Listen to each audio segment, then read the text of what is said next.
Hello. The chief guest has arrived and in 2-3 minutes he'll be here. So please be seated. Please make sure your mobiles are switched off. And for the group photograph, after the chief guests proceed to the left hand side of the door which is open, you can just follow them for the group photograph. Thank you.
I would request all of you to stand up when the chief guests arrive in the hall.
I request all of you to please stand up.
Thank you. Please be seated.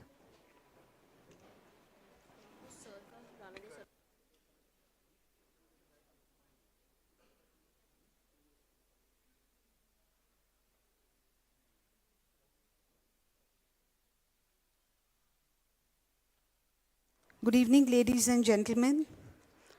On behalf of the Department of Defense and Strategic Studies, Savitribai Phule, Pune University, and the Center for China Analysis and Strategy, New Delhi, I, Bharati Kokil, welcome the August gathering to the second strategic dialogue on Rise of China and its implications for the world. We begin with the university song. I request everyone to stand up while the song is being played. The university song.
Thank you. Please be seated. We proceed with the lighting of the lamp. Light symbolizes abundance, prosperity, and knowledge.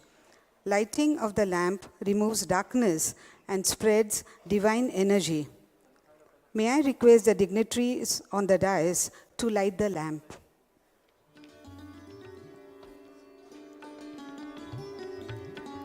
The dignitaries lighting the lamp.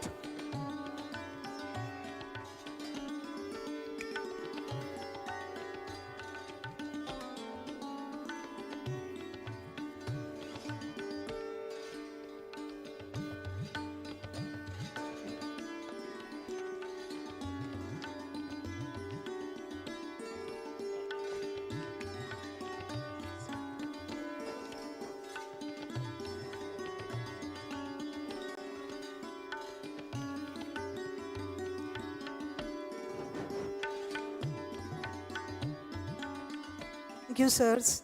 Thank you.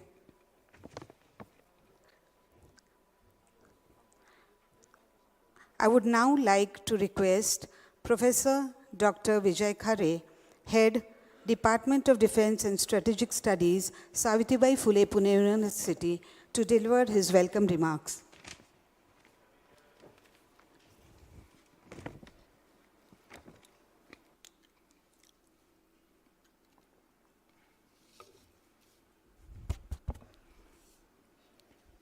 Good evening to everyone and namaste. Respected General Manoj Pande, PVSM, AVSM, VSM, ADC, Chief of Army Staff, Honorable Vice Chancellor Professor Karbhari Kale, Honorable Pro Vice Chancellor Professor Sanjeev Sonone, Honorable Former Vice Chancellor Professor Nitin Karmakar, respected President of China Analysis and Strategy New Delhi, Center for China Analysis and Strategy New Delhi, respected Jayadeva Ranade ji, Registrar of the University, Professor Praval, Major General Sainik, Commandant CME, members of the Academic Council, Senate Management Council, heads of the department, faculty, staff, representative from electronic and print media, and all dignitaries, eminent dignitaries amongst audience. I welcome you all on behalf of Department of Defense and Strategic Studies, on behalf of Center for China Analysis and Strategy, New Delhi. Last year, first time, we have started the first strategic dialogue on China, emergence of China, and what would be role of China and its implication for the world. And when we had the first strategic dialogue, we received very good response. And in that context, we thought that why should not have a same kind of continuity on behalf of the department. I am very happy that today the second dialogue is going to inaugurated by Honorable General Manoj Pande. This department has a very good legacy. In 1994-95, the first time academia armed forces interaction started, then General B.C. Joshi, this is the first university, sir, where we have given the name of, in the name of B.C. Joshi Gate. And from 95 onwards, we have started the resident scholar program for the Indian Army above the rank of Colonel and Brigadier. I'm very happy that this is the only department. So far, 120 plus officers, they have completed their research. And even today, around 40 officers above the rank of Colonel and Brigadier, they are pursuing the research in the Department of Defense and Strategic Studies. I'm very happy to inform you that this is the only department in the country where we are trying to get one more addition chair, but already we have 3 chairs. One recently sponsored by Minister of Defense to study Indian military history. And we have received a 2 crore grant from MOD, and Professor Seshadri Chari is taking care of that chair. Then, with the help of university authorities, Honorable former Vice Chancellor, Professor Karmakar, we also wrote a proposal to the Indian Air Force, and Indian Air Force were kind to institute a chair of excellence in the name of Marshal of the Air Force in the name of Arjun Singh, and Air Marshal Soman is holding the chair. Then Chhatrapati, earlier it was a chair, policy chair, but we renamed in the name of Chhatrapati Shivaji Policy Chair, and General Hasabni is now, he's taking care of this chair. We have one chair from the, where the Pune people donated the money in the name of Savarkar chair, so Air Marshal Bhushan Gokhale is holding that chair. And now just we got a call from Indian Navy that we are going to approve the one more chair in the Navy. Admiral Nadkarni chair is going to institute in the department with the grant of 2 crore. We are trying to get funding, and very soon we'll get good news from the Indian Navy. Apart from that, earlier we used to have it only one course, that is a Master's in Defense and Strategic Studies. But we thought that we should have to develop a strategic thinking in southern part of India. And then we have started a 5-year program after 12th standard, 5-year integrated program, and it is running very well. This is the first kind of program university is going started. Then apart from that, there are 11 postgraduate diploma, which focuses on different cyber security to disaster management to global peace and security and so on. So we have around 400 students in different courses and 4 chairs plus 20 plus army officers. So real idea is that to develop or inculcate a strategic thinking among new generation, and that was the idea to hold a strategic dialogue in, to understand the China's issue. I am very happy that in these 2 days we are focusing a number of issues, particular 3 areas we have identified. One is the strategic agenda of China. Second is South China and Taiwan. And third is how influences China influences policy. So these 3 areas broadly we are going to make a presentation. I am very happy that in this dialogue we have experts from different countries, US, then Vietnam, and Taiwan, and very eminent scholar from different places. So this 2-day dialogue, this dialogue would be a feast of the new generation, particularly those who are going to become strategic thinkers from southern part of India, and that is the only purpose to have it second strategic dialogue in the University Savitribai Phule in the Department of Defense and Strategic Studies in collaboration of Center for China and Strategy Analysis. Sir, on behalf of I welcome you once again, and thanks to each one for gracing the occasion. Thank you very much. Thank you, sir. I would like to request the Honorable Vice Chancellor, Savitribai Phule Pune University, Professor Dr. Karbhari Kale, to welcome and introduce the guests.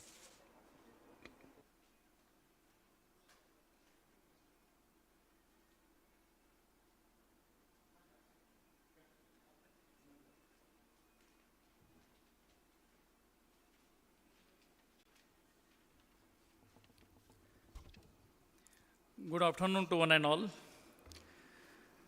Savitribai Phule Pune University, Department of Defense and Strategic Studies, and Center for China Analysis and Strategy are jointly organizing a 2-day seminar on a very important aspect, that is the rise of China and its implementation for the world.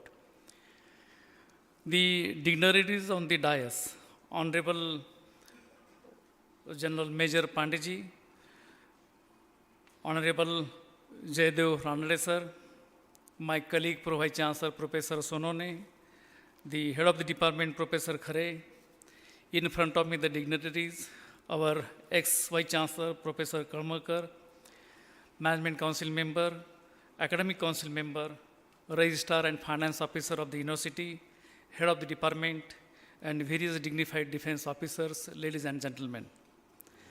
This gives me immense pleasure to introduce these 2 high-level important authorities of the Government of India and I would put a brief profile in front of you about their credentials and credits. General Manoj Pande, PVSM, AVSM, VSM, ADC, an alumnus of the National Defense Academy, was commissioned in December 1982 in the Corpus of Engineering, the Bombay Sappers. The General Officer commanded an engineering regiment during Operation Parakram in the sensitive Palwana sector of Jammu and Kashmir, along the line of control.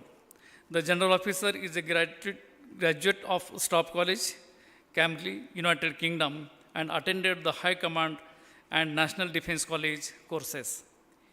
In his 40 years of military career, he has tentated important and challenging command and staff appointment in the different operational environment, which includes command of an engineer bridge in the Western Theatre as a part of Strike Corps and infantry bridge along with line of control in Jammu and Kashmir, a mountain division in the high altitude area of Western Ladakh and command of corps developed along the line of actual control LAC and a country insurgency operations and area of the Eastern Command. His staff exposures include bridge measures of a mountain bridge in the northern east, assistant military sector in military secretary branch, Colonel Q of an mountain division in high altitude area and Brigadier General Staff at Headquarters Eastern Command.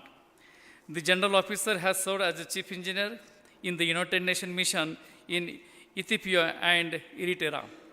He is also tentated the appointment of Additional Director General in the Military Operation Directorate at Army Headquarters, Chief of the Staff Headquarters, Southern Command, and Director General Discipline, Ceremonial and Welfare at the Army Headquarters. He was Commander-in-Chief, Andaman and Nicobar from June 2020 to May 2021, and General Officer Commanding-in-Chief, Eastern Command from June 21 to January 2022. The General Officer held the appointment of Vice Chief of the Army Staff prior to assuming the appointment of the Chief of the Army Staff on 1st May 2022. For his illustrious service, he has been confirmed with the award of Param Vasisht Seva Medal, Ati Vishisht Seva Medal, and Vishisht Seva Medal. The General Officer is the Colonel Commandant, the Bombay Sappers. So let us give a big hand to his for further careers and all. You are most welcome, sir, to this important historical university, and we are very much happy to be here in the August gathering. Another dignitary with us, that is Mr. Jayadeva Ranade, sir. Jayadeva Ranade is the President of the Center of the China Analysis and Strategy. He retired as Additional Secretary, Cabinet Secretary, Government of India in August 2008 and is a former member of the National Security Advisory Board. He is a member of the Group of China of the Indian Council of the World Affairs, Distinguished Fellow at the Center for Air Power Studies, New Delhi, and Distinguished Fellow of the Institute for Peace and Conflict Studies. Mr. Ranade has specialized for over 40 years in analyzing development relation to the China, Tibet, East Asia, and his foreign assignments include Hong Kong, Beijing, and Washington, D.C. He has prepared and finalized brief and analysis on issue of the strategic importance for the highest echelon in the government. He obtained a diploma of advanced proficiency in Chinese from the Jawaharlal Nehru University and a certificate and diploma in Meridian from University of Hong Kong. Mr. Jayadeva Ranade was confirmed both the highest award of the organization out of turn. Mr. Ranade is author of book of China Unveiled, Insight into Chinese Strategic Thinking, released in January 2030. Japanese China's and Cadre of Tibet, both released in October 2017, and Jinping China's Third New Era, published in February 2022, and editor of the Strategic Challenge India 2030. He writes frequently in leading national newspaper and strategic and defense magazines and is often requested to comment on the national and international television channels. He is regularly invited to speak of the China geopolitics and security issues at the conference in India and abroad. And with this dignity, Jayadeva Ranade Sahib is also with us. We warmly welcome you on behalf of the university and entire my colleague and staff. Let us big hand to him also. Our university is supposed to be called as an expert of East. There are various academic and various national and international programs going on. As Professor Khare says that we held instrumental the various activity under this particular strategic studies and this particular department. We use the technology at the higher level, and we have to have the format the various program as per the NEP 2020 in the department. In due course of time, our ambition is to do that we'll go with hand to hand with the defense service of the government of India to formulate some of the important courses for the strategic planning and built into the formation for the youth generation and power empowerment in terms of related technology, machine learning, AI, big data analytics, and IoT. So, with this brief, I again welcome both of the dignitaries, and we are very much eager to listen them about this particular important issue, rise of China and implication for the world. Hopefully, it will be very worthwhile and enjoyable for the through his thought. So, I thank again to all my dignitaries and all the defense strategy officers, which are those who are present in the audience. Thank you very much. Thank you, sir. And now, I would like to request Mr. Jayadeva Ranade, President, Center for China Analysis and Strategy, New Delhi, to share his remarks.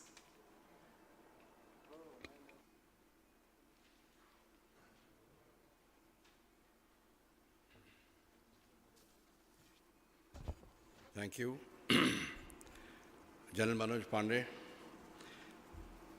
Vice Chancellor, Professor Karbhari Kale, Vice Chancellor, Professor Soman, the Head of the Department of Defense and Strategic Studies, Dr. Vijay Khare, the Registrar, Dr. Prafula Pawar, ladies and gentlemen.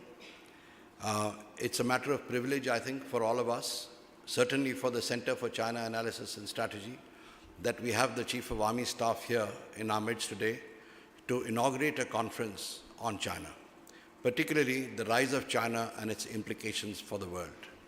It's something that has exercised the minds not only of Indian policy planners and strategists, but around the world, because there are a lot of imponderables that have been thrown up with its rise, and with the world being in flux, there are many opportunities and problems that confront us today. And we hope to discuss this in the next few days. I thank the Pune University and particularly Dr. Vijay Khare and the Department of Defense and Strategic Studies for collaborating with us in having these conferences. This is the second of its kind, the second strategic dialogue, as Dr. Khare called it, and we hope to make this an annual feature in Pune. One of my personal objectives is to pull strategic thinking out of Delhi, which somehow feels that all wisdom is reposited in Delhi, and to bring it here.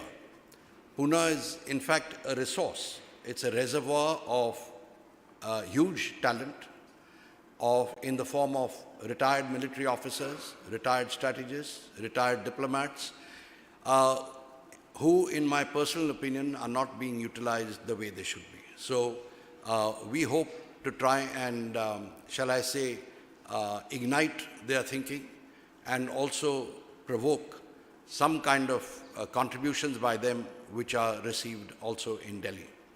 It certainly will help what happens in Delhi and the thinking in Delhi. So that's one of our objectives of coming here. The second is to instill our ideas in the young minds who need to start understanding China. And here, if I may digress, I'd say it's not just the young minds, it's also the middle-aged and senior people who really don't understand China. We build our opinions on what we read in the newspapers, and it's fairly superficial. We need to go down deep, and particularly the youngsters need to know what makes China tick, how they think, and what their future plans are. That's what we hope to try and do here. And in this context, I'm not going to come between you and Dr. Manoj Pande, General Manoj Pande. We're all eager to hear him. But I would like to say that if Dr. Khare's plans or aspirations materialize, then probably we'll hope to see an Institute of Defense Studies and Analysis in Pune, spearheaded by them. And I hope that does happen. General, I'm sure you'll back that. So may I thank all of you for being here today, and I do hope that many of you, or if not all of you, can be with us tomorrow for the real hard stuff that we hope to bring to the table. Meanwhile, I thank you all for being here. Thank you. Thank you, sir. We proceed with the felicitation of guests. I would like to request the Honorable Vice Chancellor, Savitribai Phule, Pune University, Professor Dr. Karbhari Kale, to felicitate General Manoj Pande, PVSM, AVSM, VSM, ADC, Chief of Army Staff, with a shawl,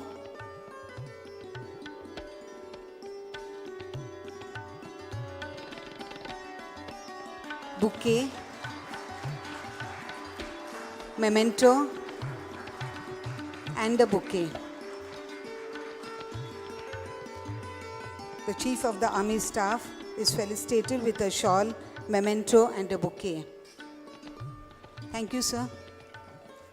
I would like to request the Honorable Pro Vice Chancellor, Savitribai Phule, Pune University, Professor Dr. Sanjeev Sonavne, to felicitate Mr. Jayadeva Ranade, President, Center for China Analysis and Strategy, New Delhi, with a shawl, bouquet, and a memento.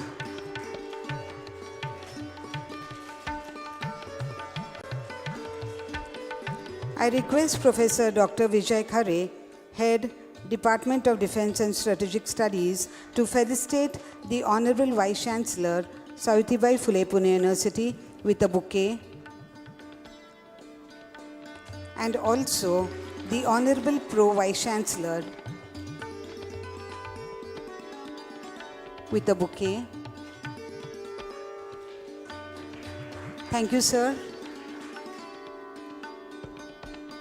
Thank you, all of you. Vice Chancellor Nitin Kalmalkar with a bouquet. Thank you, sir. May I now request General Manoj Pande, PVSM, AVSM, VSM, ADC, Chief of the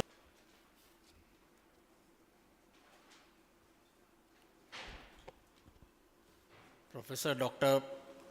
Karbhari Kale, Vice Chancellor Savitribai Phule, Pune University, Professor Dr. Vijay Khare, Dean, Faculty of Humanities and Head, Department of Defense and Strategic Studies, Dr. Jayadeva Ranade, President, Center for China Analysis and Strategy, distinguished scholars,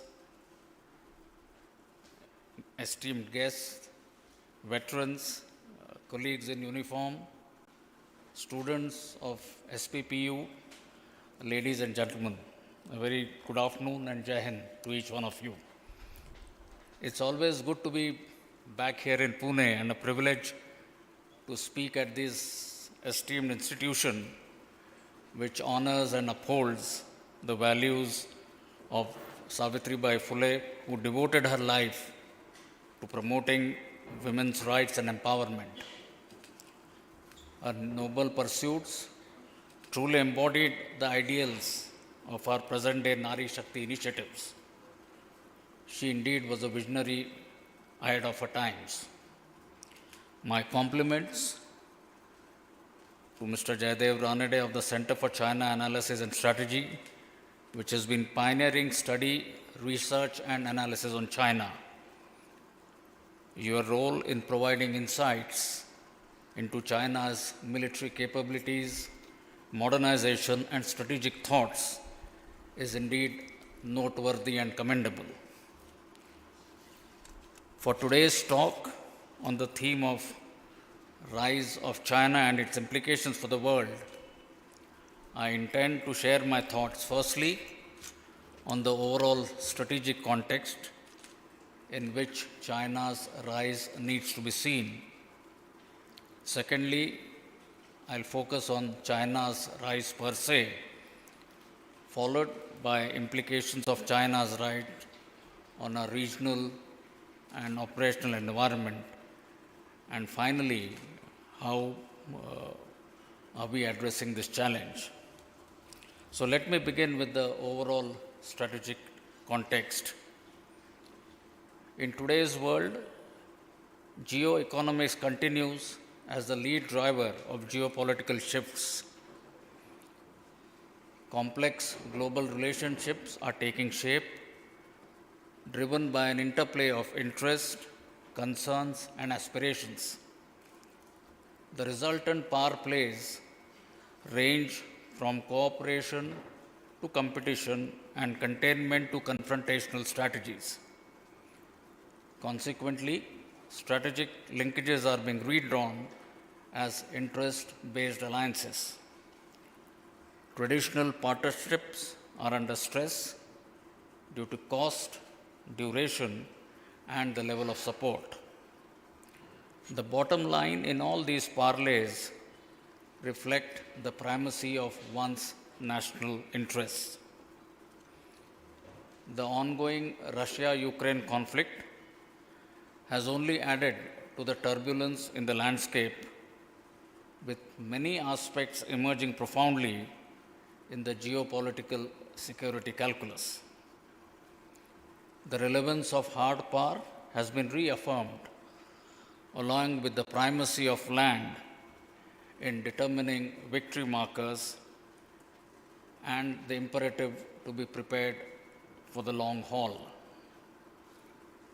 But for the nuclear domain, the saber rattling for which did figure for some time, the war has spanned the entire spectrum of conflict, with gray zone aggression factored in as an increasingly preferred strategy of conflict prosecution. This conflict, in fact, has been a watershed for technology, which has emerged as the new strategic arena of geopolitical competition. Concurrent developments in disruptive and dual-use technologies like quantum computing, artificial intelligence, nanotechnology, 3D printing, robotic exoskeletons, along with the progression in kinetic instruments like hypersonic weapons, high-power lasers, swarm drones, autonomous systems, manned-unmanned teams, etc., are making the battle space more complex, contested, and lethal. South Asia is one of the least economically integrated entities in the world, resulting in security and economic imbalances in the region. We may visualize our immediate strategic neighborhood as an arc of uncertainty. Unresolved border disputes, both territorial as well as maritime, illegal cross-border migration, transnational crimes, non-traditional threats such as illegal and unregulated fishing, piracy, and increasing religious fundamentalism, coupled with regional vulnerabilities to climate change-induced disasters, are going to keep the South Asian region in a flux. These manifestations certainly have an impact on our national security. It is amidst this background that China's rise continues. It is driven by its regional and global aspirations, as also impact has accorded it a new higher pursuits for a much larger and higher seat on the high table. Brokering of peace talks between Saudi Arabia and Iran and putting forth the Chinese 12-point peace plan for ending the ongoing Russia-Ukraine conflict is reflective of a Chinese urgency to replace US as the global net security provider. It is also attempting to gain clout in international organizations which were traditionally dominated by Western nations. The means, though, remain through steady acquisition of key official positions, use of economic leverages, and aggressive wolf warrior diplomacy or bullying tactics. China advocates its political system as a democracy that works, distinct from Western practices of democracy.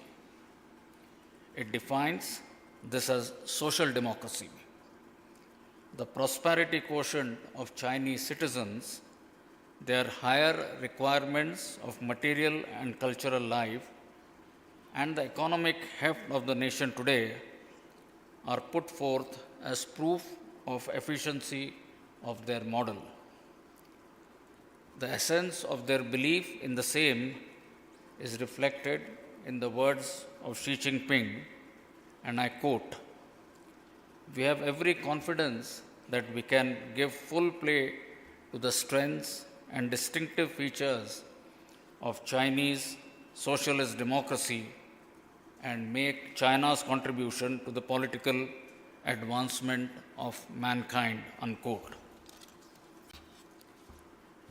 Its multi-pronged strategy entails, on the one hand, support to international institutions and agreements that seem aligned to its goals and norms, yet on issues of divergence such as human rights, it seeks to undermine such values and create alternative institutions and models. In domains where norms and institutions are still being established, such as internet governance, it works with like-minded regimes to create standards that reflect their interests. The era wherein Deng Xiaoping propounded hide your strength and bide your time is indeed over. In fact, the work report presented by Xi Jinping at the 20th Party Congress in October last year is a first-hand account of China's approach on everything from economic policy to diplomacy in pursuit of the great rejuvenation of the Chinese nation. A key takeaway was China's willingness to use force to incorporate Taiwan into the People's Republic, which was unambiguously articulated in the document as, and I quote, "We will never promise to renounce the use of force, and we reserve the option of taking all measures necessary," unquote. In effect, all its actions on the global geopolitical canvas reflect a Sino-centrist worldview, of it being the Middle Kingdom, and therefore rightly deserves to be seen as the cultural, political, and economic center of the world. China's growth in the economic domain is unprecedented. Within a few decades of initiating widespread reforms, it transitioned from a largely agrarian economy into a world leader in manufacturing and services sector. Due to its industrial prowess, it had also earned a name for itself as the world's factory. Following the success of China, many developing countries and their leaders have looked to emulate China. Today, it stands as the largest economy in purchasing power parity terms. Its economic rise, however, is also multifaceted. On the one hand, it is building an international network of coercion through predatory economics, while on the other, it claims pulling out more than 100 million of its own people out of poverty. Its pursuit to expand the sphere of influence through economic maneuvering, weaponization of resource supply chains, financing large infrastructure projects with scant regard for environmental and safety standards, and straddling recipient countries with unsustainable debt are there for the world to see. Issues of concern also continue to exist in cases of theft of intellectual property rights, stealing trade secrets and technology from foreign companies, as also its unfair trade practices. China's technological pursuits have been characterized by systemic efforts to acquire technologies from the West. This also entailed aggressively luring or poaching scientists and researchers from the West with unrestricted funding offers. Consequently, today, China has established a vast lead in high-impact research across majority of emerging technology domains of defense, space, robotics, energy, biotechnology, AI, advanced materials, hypersonic systems, 6G, and quantum technology. For some of these domains, all of the world's top 10 lead research institutions are based in China and are collectively generating more high-impact research papers than any other country. China today is the world leader in patent applications. The Chinese, by virtue of being a totalitarian state, have given shape to an institutionalized civil-military ecosystem which aims to harness technology, knowledge, governance, and infrastructure to meet security requirements. With such tech-enhanced capabilities, China can and is accruing national security advantages for itself while posing a threat to its competitors and adversaries. China's economic transition and technological progression has given it the capability to emerge as a major military power. Concurrent to its military rise, its strategic doctrines too have seen various shades, from a war zone concept of fighting a limited war under high-tech conditions to the three warfares approach entailing public opinion, psychological warfare, and legal warfare, and of late to that of an unrestricted warfare with conventional capacities being available to effect massive destruction of an adversary. The continued focus on technology and specifically AI into its military warfighting systems and doctrines is evident from the 19th Party Congress report. It urged PLA to accelerate the development of military intelligentization, entailing not only integrating AI into existing warfighting functions, but to use it to shape a new cognitive domain and revolutionize their approach to warfighting. This was also reflected in its 2019 Defense White Paper, which propagated fighting and winning intelligentized wars.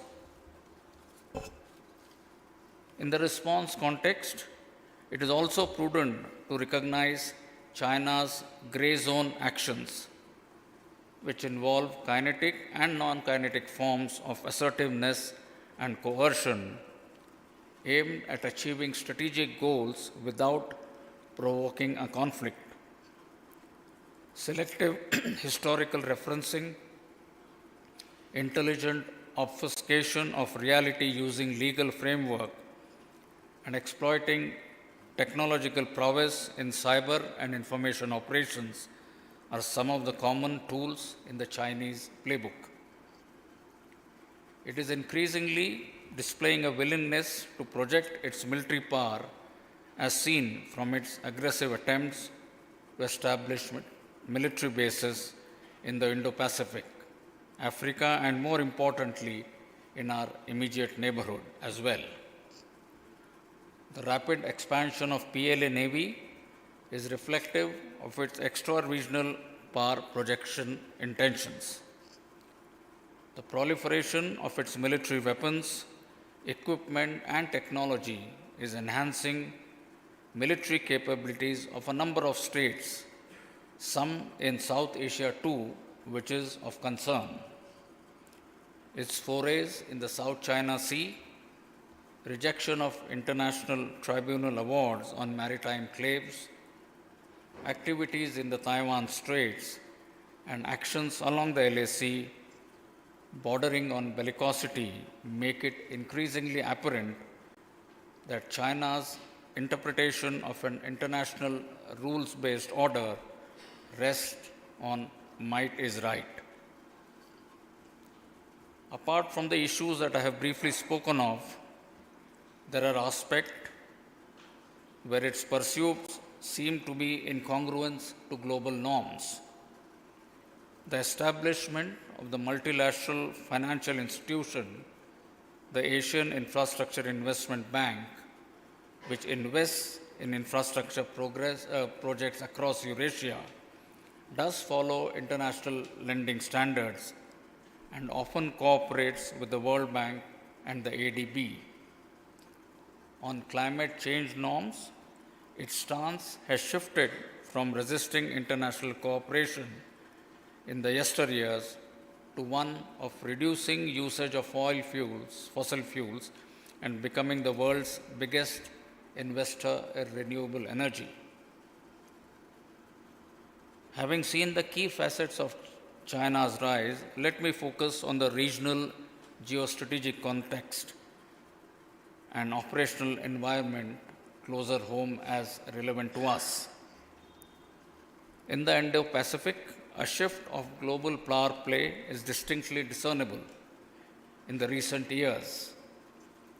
Geopolitical relevance and geo-economic weight of the Indo-Pacific nations have only augmented the geographic indispensability of this region to world maritime trade, and that of China in particular. China's assertion in this region has been reflected most profoundly in its claims on disputed islands in the South China Sea, followed by unilateral actions to build military facilities.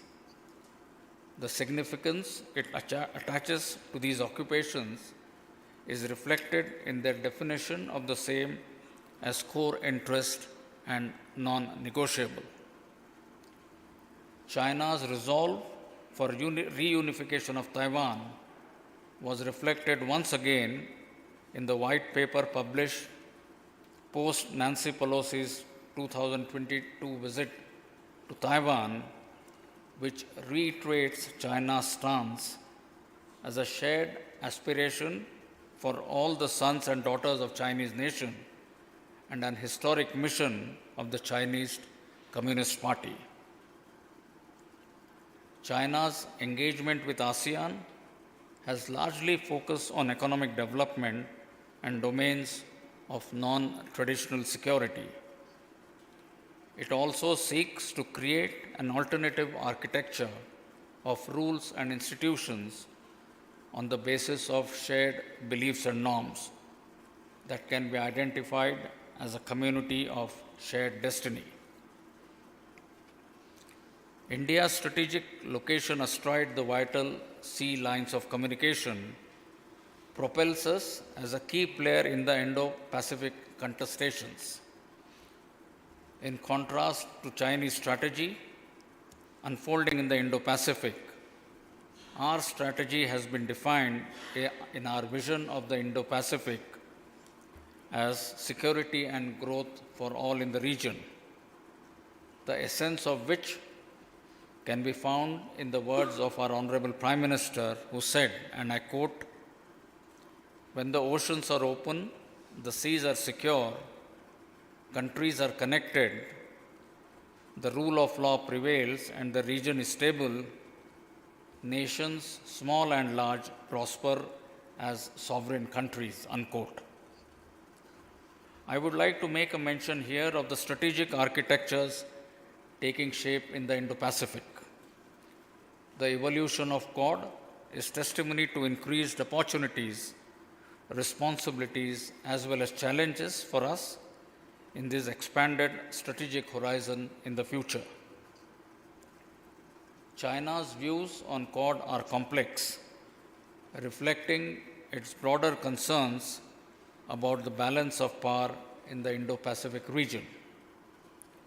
China has criticized the Quad as a Cold War relic and accused member countries of pursuing a security alliance to undermine China's interests.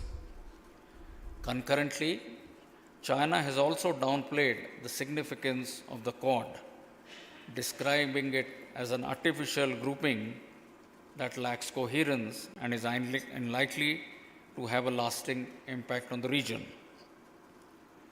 While Quad linkages will get augmented in the years ahead, yet core interests of individual nations will reign supreme over providing active military support to us in case of a conflict with our adversary. This necessitates the need for India to be self-reliant in her needs to protect national interest. In South Asia, amongst the developing countries, we have those with counter pressures between political aspirations, domestic needs, and economic capacity. These often have fallen prey to Chinese economic traps. Examples in our neighborhood are there for us to see. The lead example has been the flagship corridor of BRI, the CPEC, which continues to be mired in issues of lack of transparency, accountability, security, and the ability or inability of Pakistan to pay off the loans. In addition to Pakistan, it is also leveraging its political economic heft on other neighbors such as Nepal, Bhutan, Myanmar, Sri Lanka, Maldives, and Bangladesh to accrue increased influence quotient for itself in the South Asian geostrategic canvas. Chinese attempts to establish military footprints across South Asia are common knowledge now. Of late, its power projection into the Indian Ocean has only enhanced with increased forays of the PLA Navy. In essence, China's geopolitical and geostrategic design in this region can be termed to entail shaping perspectives through coercion in its belief that tributary states need to observe hierarchy. From the issues that I have spoken thus far, certain key aspects emerge as implications for the world. Firstly, China intends to challenge the world order led by the US and aims to emerge as the leading superpower. Secondly, with the economic heft and the supply chain dependencies and leverages it has accrued for itself, it is capable of unfolding a brute force economic policy, making geopolitical and trade engagements into zero-sum games. In the political domain, the steady creep to hold the leadership position in top international institutions and his displayed stance as a member of the UN Security Council reflect an intent to control world policies. In some cases, parallel organizations too are being formed congruent to China's requirements and geo-economic strategies. It also suggests increased cogency between China's foreign policy and military prowess in the prosecution of China's aggregate national interest. As a leader in niche technology R&D, it has accrued for itself the capabilities to retain a dominating and dictating position in myriad of domains where technology is an enabler. Next is the increasing belligerence stemming out of both economic and military power. Increasingly, evident attempts by China and propensity to project power outside its region portends a threat to the rules-based international order. Leveraging of its military power to settle disputes, regain territories to which it stakes claim, and establish new footprints to safeguard its interests has serious implications in the global security canvas. Last but not the least, with the comprehensive national power it has secured for itself, it is certainly in a position to establish strategic partnerships, dictate regional geopolitical developments, shape major world event outcomes by weaponization of instruments, linkages, dependencies, and conditional support. I wish to spend some time in talking of the current operational environment and the situation. I think the most important aspect of our operational environment remains our legacy challenges of unsettled and disputed borders. Pockets of disputes and contested claims to territory continue to exist due to differing perceptions of the alignment of the line of actual control. Transgressions remain a potential trigger for escalation. Border management hence requires close monitoring, as infirmities in border management can lead to wider conflict.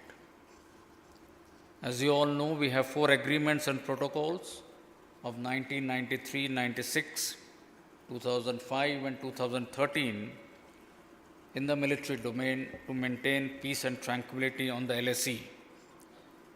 Of concern remains the violation of these by China with their attempts to carry out transgressions across the LAC. The boundary issue cannot be divorced from bilateral relations, and this is amply reflected in the statement by our External Affairs Minister, Dr. Jaishankar, who said, and I quote, "For ties to return to a positive trajectory and remain sustainable, they must be based on 3 mutual sensitivity, mutual respect, and mutual interest. And I reiterate that the state of border will determine the state of the relationship," unquote. The current engagement mechanisms exist at the political, diplomatic, and military levels, which are being optimally utilized to ensure stability along the LAC. Talks are continuing under these established mechanisms.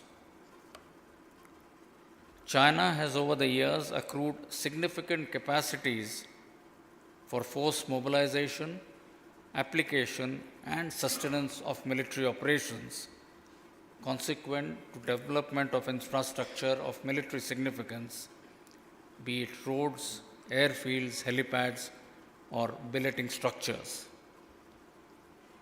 The Indian Army's strategic orientation and long-term capability development has been with a focus on the northern borders. We have carried out the required rebalancing of forces to effect the desired response metric on the northern borders. We have adequate reserves and are prepared to deal with any contingency. Our preparedness remains of a high order, and troops continue to deal with the PLA in a firm, resolute, and measured manner while ensuring the sanctity of our claims. We have ramped up our efforts to fructify the operationally critical infrastructure and logistic requirements, especially the forward area roads. The Indian Army is working in synergy with all agencies in the forward areas to upgrade the infrastructure. If one was to give a prognosis on the subject from India-China perspective, some key issues come to fore. India has today emerged as a significant player in the global stage. Today, we are the voice of the global South with our growing economy, technological advancements, and strategic partnerships with other nations. our soft power, cultural diversity, and democratic values also contribute to our rising influence on the world stage. As former US President Barack Obama once said, and I quote, India will play a defining role in the 21st century as a responsible global power, unquote. That statement itself acknowledges India's potential as a leading nation in the world and its ability to shape the course of global affairs, and is a testament to its resilience, innovation, and commitment to progress. India-China bilateral ties do stand influenced by the great power rivalry currently playing out between China and the US. The Chinese strategic community and leadership view India's relations with the US as aimed at balancing China. Former Secretary Vijay Gokhale notes in his paper that the correlation between the growing strategic relationship between Delhi and Washington and the deteriorating ties between Delhi and Beijing seem to bear out the basic premise that China sees India mostly through the lens of China's relationships with the United States, Russia, and other powers. Major powers today appear ready to take the China issue head on. The US-China contestation is sharpening by the day, and Europe too is reevaluating its ties with China. Western powers are claiming bigger stakes in the Indo-Pacific and partnering with states in the region to provide an alternative to Chinese hegemony. 2023, in fact, will be a watershed year for India in global policy making. With the presidency of G20, India shall play an important role in finding pragmatic global solutions for the well-being of all, and in doing so, manifest the true spirit of Vasudhaiva Kutumbakam. The SCO presidency provides us an opportunity to further strengthen our ties with Russia and other Central Asian republics to accrue the required counterbalances in the security canvas. The relations between the two countries essentially need to hinge on the principle of mutuality. To ensure peace along the LAC, adherence to existing protocols and agreements are a sine qua non. LAC needs to be respected and disputes should be resolved through established mechanisms and not through unilateral application of force by troops on ground to alter the status quo. Maintaining peace and tranquility on the borders forms the key basis of development of relations in other fields.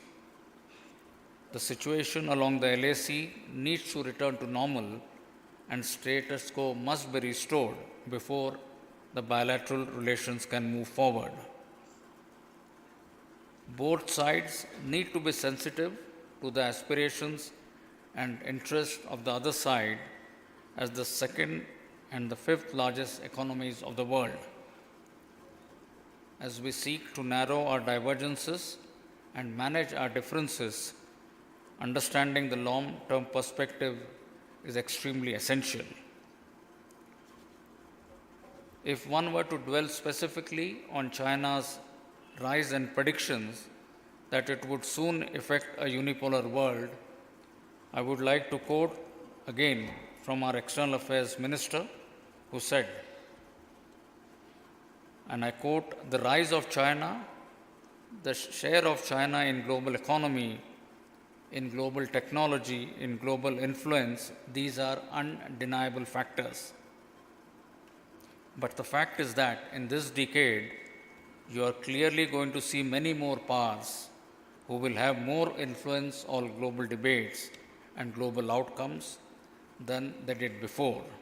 Some of them would be sufficiently separated from the rest of the herd to be seen as a pole, and therefore you will have multipolarity. Speaking specifically about the Indian Army, I would like to highlight the steps taken by us to address this challenge or the imperatives in light of the security implications I have covered in my talk earlier. We intend to enhance our operational preparedness and increase efficiency in functional and administrative domains towards becoming a more modern, agile, adaptive, and technology-enabled future-ready force. Our roadmap to achieve this entails undertaking transformations that stands on the edifice of 5 pillars, first of which is force optimization and restructuring. Second is modernization and technology infusion. Third is modifying, refining, improving our systems, processes, and functions. Fourth is the human resource management. And the fifth is improving jointness, integration amongst the 3 services. As part of force restructuring and optimization endeavor, our intent is to reshape our organizational structures from the perspective of a future needs for achieving a better combat responsive metric. We are making a transition from a manpower intensive army to a technology driven one. Under the modernization and technology infusion endeavor, major initiatives are currently underway to transform ourselves into a modern, technology-driven Atmanirbhar and battle-worthy force. Provisioning modern weapons and equipment and leveraging niche technologies is intrinsic to this effort, for which the Indian Army is committed to find indigenous solutions. The next transformational pillar entails efforts to enhance the efficiency of our systems, processes, and functions. Technology again is being leveraged to augment effectiveness and outcomes through automation, digitization, and networking. In the human resource management domain, a path-breaking and progressive initiative has been taken through the implementation of the Agnipath scheme, which is progressing well.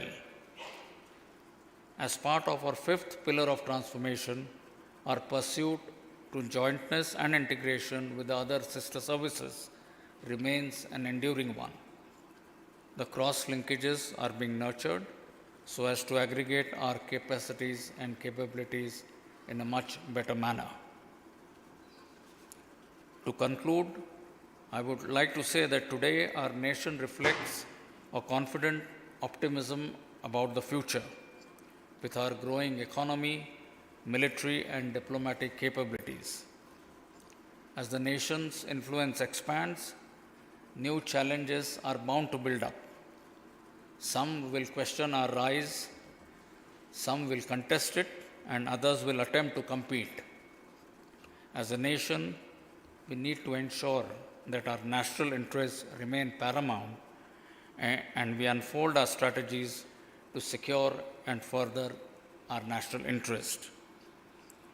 I would like to assure everyone present here, the Indian Army is well trained, equipped, combat hardened, and well prepared to take on any security threat or challenge that may come the nation's way. In the end, I wish the Savitribai Phule Pune University and the Center for China Analysis and Strategy all the very best in their future endeavors. Jai Hind.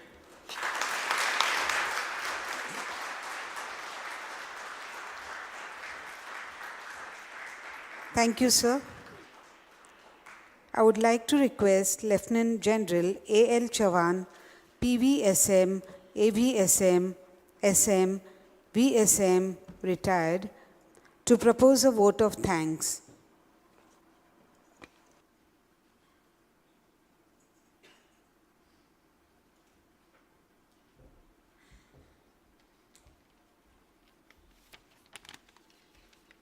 So, Bharti Madam, the honors and awards which we get don't retire. Only the person retires. So Chavan is retired, but the rank and the honors and awards which I have doesn't retire. Yes, those Okay. will be with you, sir. Our respected Chief of the Army Staff, sir, General Manoj Pande, Param Vashisht Seva Medal, AVSM, VSM, ADC, Honorable Vice Chancellor, Professor Dr. Kale, sir, Honorable former Vice Chancellor, Dr. Karmalkar, sir, Shri Jayadeva Ranade, President of CCAS, New Delhi, all deans, the management, council, Senate members, invited speakers, especially our foreign friends. I wonder how many of the foreign speakers are here. And dear students and colleagues, a very good evening to you all. I deem it a great privilege to have been asked to extend a vote of thanks on this important occasion.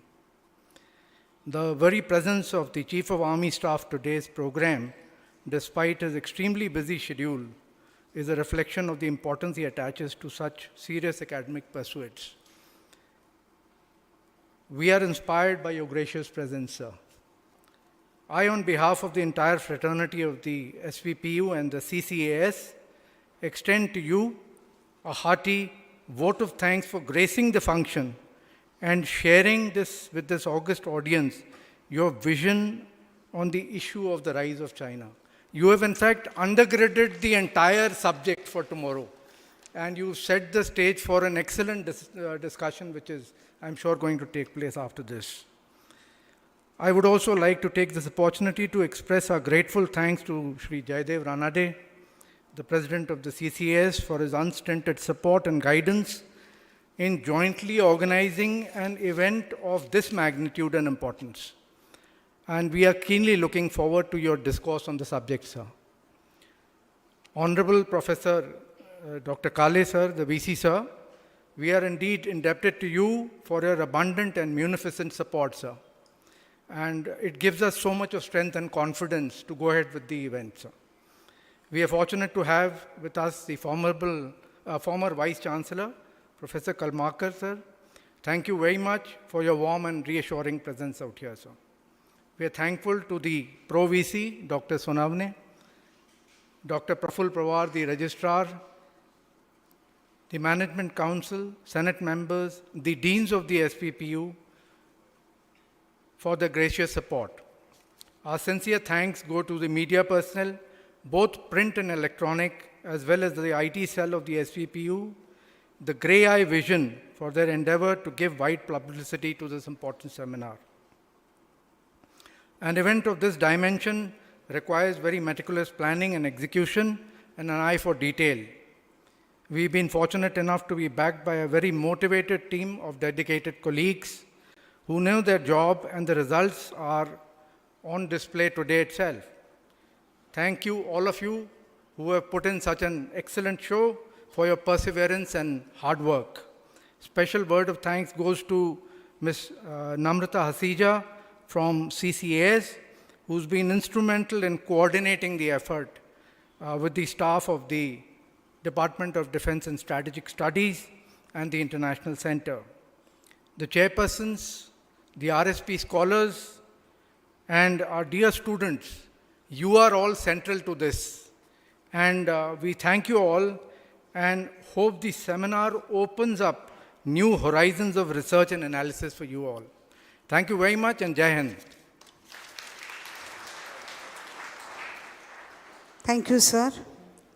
I would like to request everyone to stand up for the national anthem.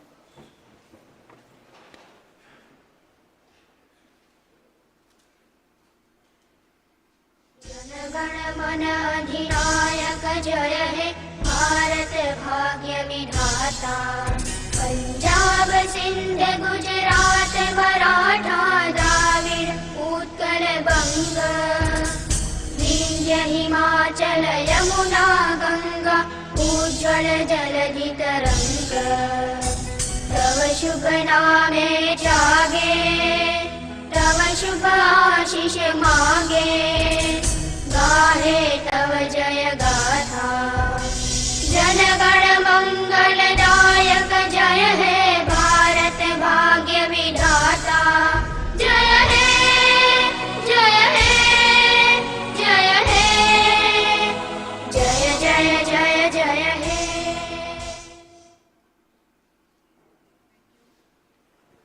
Jai Hind, and thank you.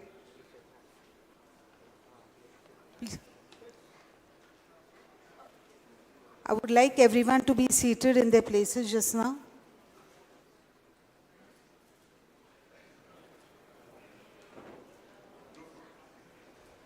Yeah. Yes, sir, yeah. I would like everyone to proceed for a group photograph, but let our chief guest proceed first, and then the rest can follow for the group photograph. And then we have high tea. Tomorrow's session will start at 9:30 a.m. I would request all of you not to leave the hall and the premises till the chief guests leave. Thank you.